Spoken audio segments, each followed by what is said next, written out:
ऐ काश कहीं ऐसा होता कि दो दिल होते सीने में।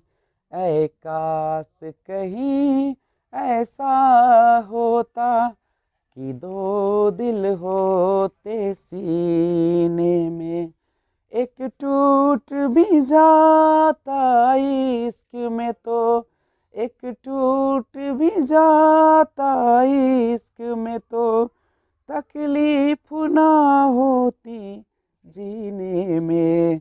ऐ काश कहीं ऐसा होता कि दो दिल होते सीने में।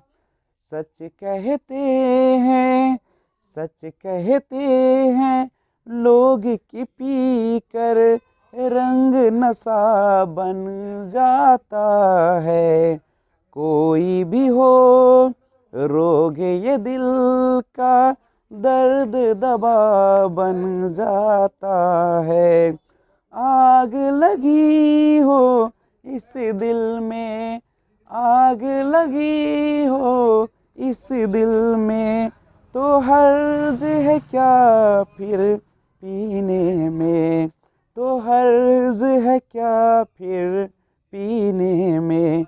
ऐ काश कहीं ऐसा होता कि दो दिल होते सीने में। एक टूट भी जाता इश्क में तो, एक टूट भी जाता इश्क में तो, तकलीफ ना होती जीने में, तकलीफ ना होती जीने में। Hello friends, this is Vijay Rajpushp and welcome to learner eyes Y VRP. आज हम लोग बातें करेंगे मैथमेटिक्स यानी मैथ पेडागोगी के बारे में, गणित शिक्षण शास्त्र के बारे में।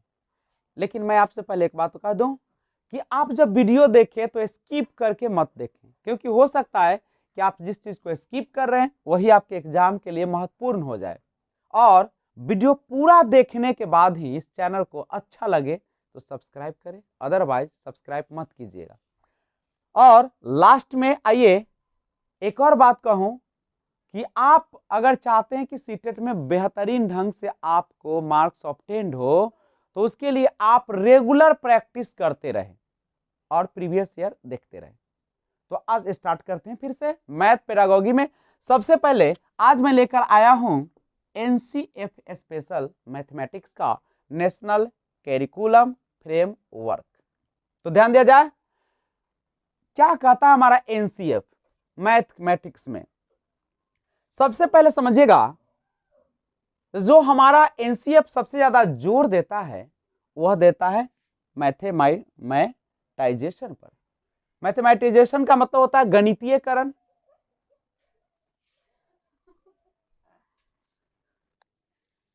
तो ये जो होता है मैथमेटाइजेशन यानी गणितीयकरण, ये होता क्या है? तो सबसे ज्यादा जोर जो दिया जाता है वह गणितीयकरण पर, और उसके बाद आता है नैरो एम। नैरो एम का मतलब होता है छोटी छोटी संक्रिया पर।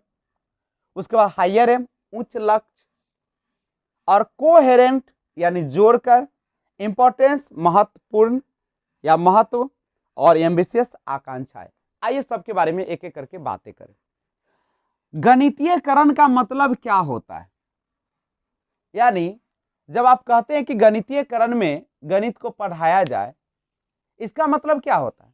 जैसा कि आप जानते हैं कि बच्चों के मन में पहले से डर बना रहता है कि गणित जो होता है काफी हार्ड है, यह सरल नहीं है, इसे दूर भागते हैं।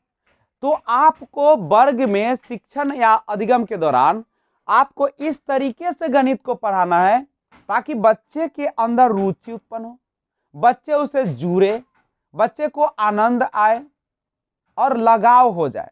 तो आपको गणित पढ़ाने के लिए आपको मनोरंजक तरीका अपनाना होगा, खेल खेल में सिखाना है, और आपको इंटरेस्टिंग बनाकर आपको पढ़ाने का प्रयास करना है। यहाँ पे आपको फॉर्मूले पर आधारित पढ़ाई नहीं कराना है।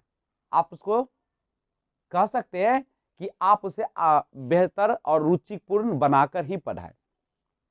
नैरो एम का मतलब यहाँ पे कोई छोटी मोटी लक्ष्य की बात नहीं है। यहाँ पे नैरो एम का मतलब होता है कि जो बच्चे को बेसिक ज्ञान होता है, चाहे जोड़ का हो, घटाव का, गुना का, भाग का, तो जो बेसिक संक्रियाएं होती है, कैलकुलेशन होता है, इसमें उस पर जोर देने की बात करता है कि आप बच्चे को सबसे पहले जो आधारभूत है, जो बेसिक है, जो शुरुआती, जो उसके लिए ज्यादा महत्वपूर्ण होते हैं, जोड़ घटाव गुना भाग, उस कैलकुलेशन को उसको सिखाया जाए।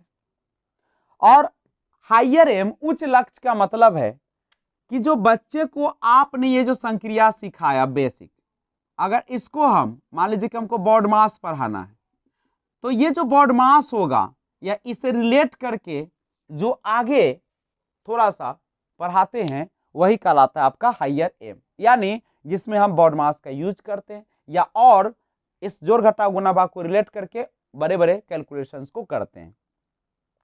लेकिन इन तीन चीजों पर यह सारा चीज एनसीएफ आधारित है, कोहेरेंट, इंपॉर्टेंस और एम्बिशियस। देखिएगा यहां पे एम्बिशियस का संबंध होता है हायर एम से, भविष्य के फ्यूचर को लेकर, यानी बच्चे को गणित इस प्रकार से आप सिखाइए कि बच्चे इन नैरो एम से संबंधित करके बड़े से बड़े कैलकुलेशंस को आसानी से कर ले, यानी एम्बिशियस सब जो है हायर एम से बिल्कुल जुड़ा हुआ है।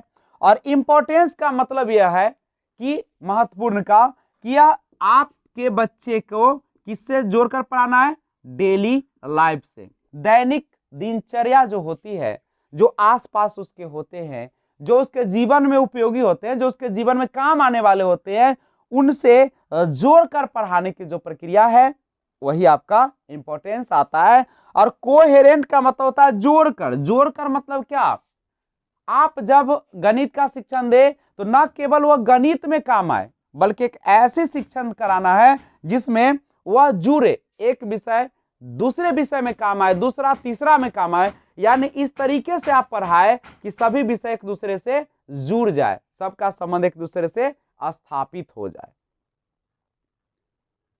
तो अगर आप क्वेश्चन बनाते हैं और अगर आपके ऑप्शन में मैथमेटाइजेशन या गणितीयकरण की अगर बात करें, तो उस ऑप्शन को सबसे पहले प्रायोरिटी देंगे, प्राथमिकता देंगे। नैरो एम समझ रहे हैं आप, जिसमें बेसिक कैलकुलेशंस की बात करेंगे। हायर एम जो बेसिक कैलकुलेशंस की मदद से हम बड़े बड़े संक्रियाओं की बात करेंगे। और कोहेरेंट का मतलब होता है, यह जो होता है क्या होता है, एक विषय दूसरे विषय से, एक सब्जेक्ट दूसरे सब्जेक्ट से जुड़कर होना चाहिए। इंपॉर्टेंस आपका दैनिक जो आपकी जीवन है या आसपास के जो जीवन है उससे जुड़ा होना चाहिए, आपके काम आ सके, आप जो पढ़ रहे हैं उसकी उपयोगिता हो। और एम्बिशियस का मतलब होता है हायर एम से यह रिलेट करता है। तो एक छोटा सा वीडियो एनसीएफ का, आप अच्छा अगर लगा है वीडियो तो आप इस चैनल को सब्सक्राइब करें और बेल आइकन को ऑल पे जरूर प्रेस कर दें। तो ध्यान रखिएगा, आगे लेकर आ रहा हूं फिर से और डिटेल में इसी चैप्टर को, तो बने रहिए। तब तक take care, be enjoy, thanks for watching, keep watching. जय हिंद, जय भारत।